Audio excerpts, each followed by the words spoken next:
Welcome to the inside of my closet.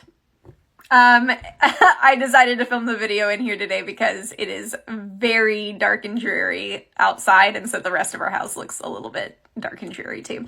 Anyways, I just wanted to hop on and say thank you guys so much for all the really nice comments that you left on my last video. I read every single one of them. I took the opportunity to actually just take a break from social media to kind of like give myself a little bit of a minute to relax, which a lot of you actually suggested that I do rather than continue to try and make content in the middle of, trying to recover from trauma. So anyways, thank you for all the really nice comments. I did go over to the house today, kept myself very task oriented. We had a gentleman come over to give us a price for putting a wrought iron fence back across the house, which there used to be one when the house was originally built. So we're trying to bring that back. And so it gave me an opportunity to kind of be there, but not focus on the thing that happened, So that was nice. I didn't do any filming while I was over there because it's quite loud.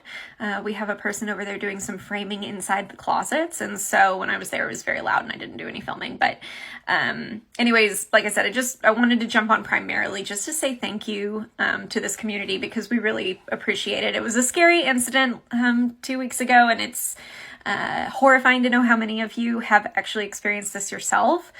My God, I honestly did not know how common that was, these breath holding spells. So anyways, thank you. And also I wanted to share with you guys, 2 other things that we found inside the house. We have sold them on our eBay page. And so sometimes when we sell something on eBay, we like to sit down and go through it one more time and just kind of take it in and say goodbye to it, because it's all really unique stuff, and we're always happy to see it go to a home where somebody's going to treasure it. But I like to look at it one more time, and when I was giving this one more look over, I found something kind of unique. So I wanted to share that with you guys. So we're actually sold on our eBay page, which if you haven't checked it out, definitely go over there. We're adding stuff all the time. We actually sold us 2 Excelsior diaries. They're date books. So this one is, it's not been written in at all. It's a black leather date book. And it is from 1910. So this is calendar 1910. So, this is over 100 years old. And this one is even older. And at first glance, it kind of looks less special. But this is the one that I actually really was interested in sharing with you guys because it's filled out.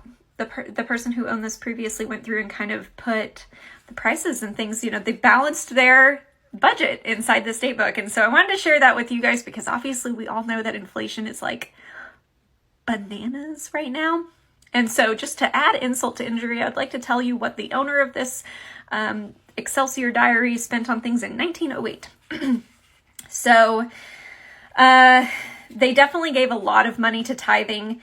When I say a lot, it's a percentage of your income. I don't personally know much about it because I don't participate in that, but they have in here, at least for every week, 80 cents that they were giving to the church. And this week they spent 20 cents on candy and 25 cents on flowers. They bought sugar for 12 cents. Let's see.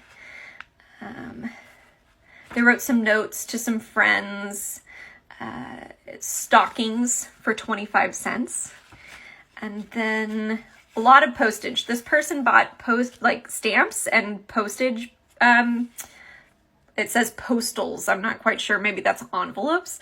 They bought that at least once a week. Stamps cost 4 cents. 4 cents. Yeah, so it's an interesting kind of look into what things were costing in the past. A teapot for 15 cents. A whole teapot for 15 cents. And soap for 10 cents. And this week, actually, it looks like they might have had a lot of fun because they also purchased skates for 15 cents. But what really struck me as special about this, and I'm sorry, this video is it's becoming so long, but these are interesting things, right?